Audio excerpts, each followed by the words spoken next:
Don't miss First Take as we end the week with a couple special guests. We're looking forward to it. Director and diehard Knicks fan Spike Lee will be here, and two-time All-Star and 14-year NBA veteran who went to what school? I wasn't listening. Oh, Karan Butler. He went to UConn. Oh, did he really? Yes, he'll stop by as well. Stephen A. loves Connecticut. So don't miss a big day of guests. That's Friday right here on First Take. All you're doing is allowing all these other people that we spend all of our time at the NCAA saying, you can't recruit through a third party. You can't be involved with third party people. And that's exactly what you're doing. Creating all these third parties that's going to get involved with the prospects and all that. And then who gets exposed on that? I go to a camp, and I'm talking to some guy I don't know from Adam's House Cat, and he's representing some kid because he put the camp on. And then I'm in trouble for talking to this guy? I'm just saying it's bad for college football. Jim Harbaugh can do whatever he wants to do. I'm not saying anything bad about him if he thinks that's what's best. There needs to be somebody that looks out for what's best for the game, not what's best for the Big Ten or not what's best for the SEC or not what's best for Jim Harbaugh, but what's best for the game of college football. Saban fired up. Well, Michigan coach Jim Harbaugh fired back at Saban's comments about satellite camps with this tweet. Amazing to me. Alabama broke NCAA rules, and now their head coach is lecturing us on the possibility of rules being broken at camps. Truly amazing. Skip Bayless, whose side are you on here, Harbaugh or Saban? Stephen A. and Molly, I'm definitely on Jim Harbaugh's side here.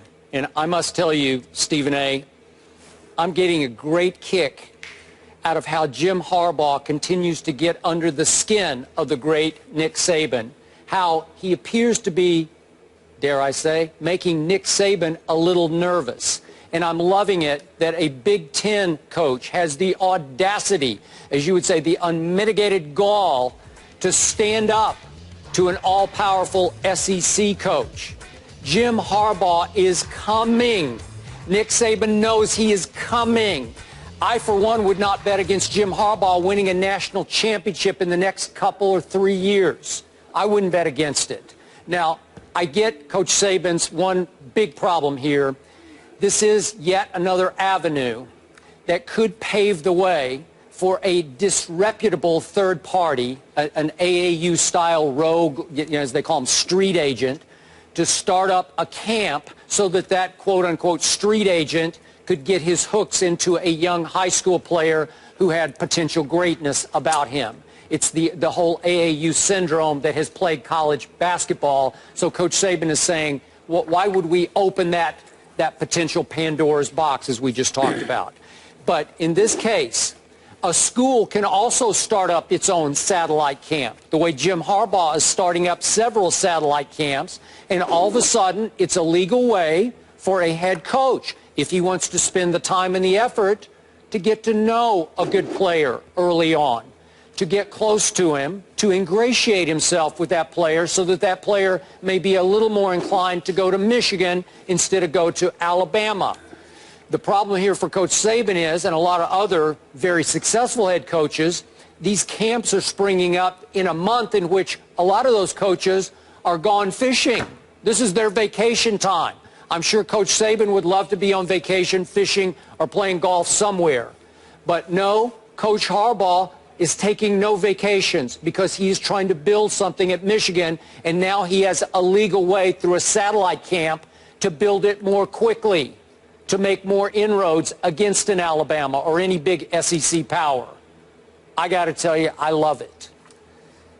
Well, I don't mind it. I'm not on anybody's side here, and I'll openly confess to you, Skip, I kind of need your help on this matter, because when you talk about the satellite camps, my recollection of it is that satellite camps allows a football coach to travel long distance to work as a guest, not a host, but a guest. Okay? But you can run the camp.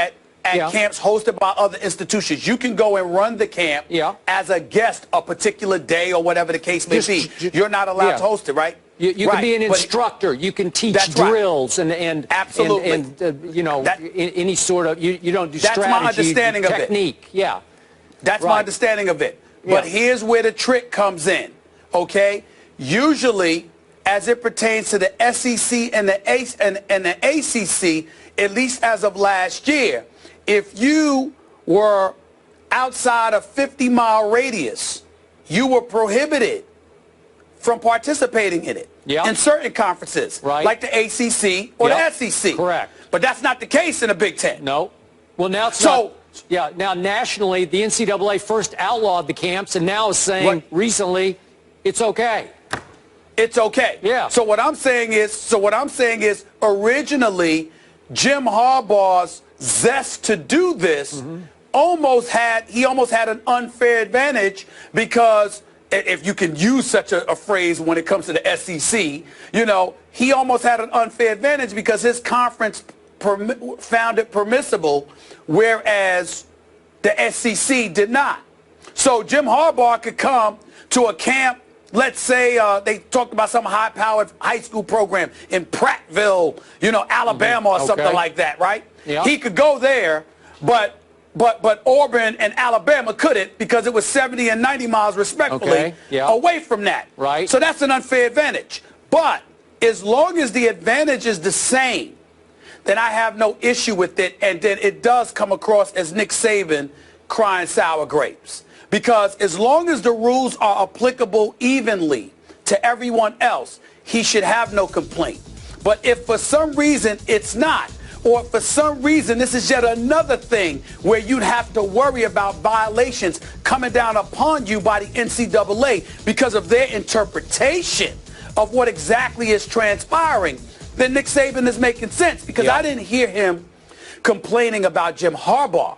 I heard him complaining about the NCAA. He was talking about how there needs to be an overseer, so I don't have to worry about if I'm communicating with somebody running one of these camps, that I don't then have to worry about the NCAA coming down the pike and accusing me of engaging in some kind of violation. Correct. To me, that's not I don't have a problem with him complaining about that.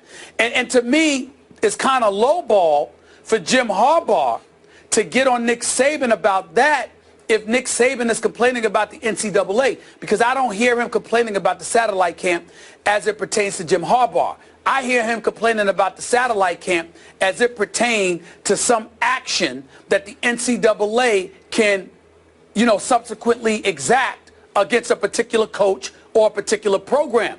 And considering how they nitpick, meaning the NCAA, I don't blame that for being a concern for any college football coach. Okay, I hear what you're saying, but in the big picture here, remember, Harbaugh fired back on Twitter by poking the bear, or at least the new Bear Bryant at Alabama, Nick Saban, because he referred to, that's right, he referred to an assistant that Nick had to let go, who lost his job because of a recruiting violation. So he's saying, what a hypocrite you are, because under your own nose you had an assistant who messed up. So, again, that's some unmitigated gall on Jim Harbaugh's part. It is unmitigated gall on the part of Jim Harbaugh, and you know me, I'm a huge fan of Jim Harbaugh, but I would respectfully disagree with him here, and I think he's being insensitive to the actual argument that is being made. He's too busy looking at the individual and his program as opposed to looking at the argument that Nick Saban was making. Nick Saban was making an argument against the NCAA, saying that you have yet another excuse to bring a heavy hand down upon a program when the violation is relatively vague based on what you're allowing to transpire with these satellite camps. That's potentially a legitimate argument. No, it is, and that's what I said to start off with. But the point is, remember Jim Harbaugh at Stanford going after Pete Carroll at USC? Remember when he'd just go right after him publicly? And they clashed on the field after the game. Carroll, I can't remember what Carroll's line was. You know, what's your problem, I think it was. Well, so Jim Harbaugh breaks all the coaching rules. You know, that's fine. He just, that's just the way. And we love him for it. And by the way, we love him for it. We love him for it. And I am a huge fan of Jim Harbaugh. But let's be clear. There's no national championship on his resume. No. Nor is there a Super Bowl title on his resume. No. So almost. yeah, he might be coming. But nothing takes away from the multitude of national championships I agree with that. Nick Saban has already won. Nope, you're right. So pump the brakes just a little bit. Well-oiled machine there at Bama. According to ESPN Insider, Bama has the second-ranked freshman class coming in, and Michigan the 6th, so not too shabby on either end. Squad goals, Chef Curry or King James? Which superstar squad should be more confident heading into the rematch Thursday night? That's the debate next.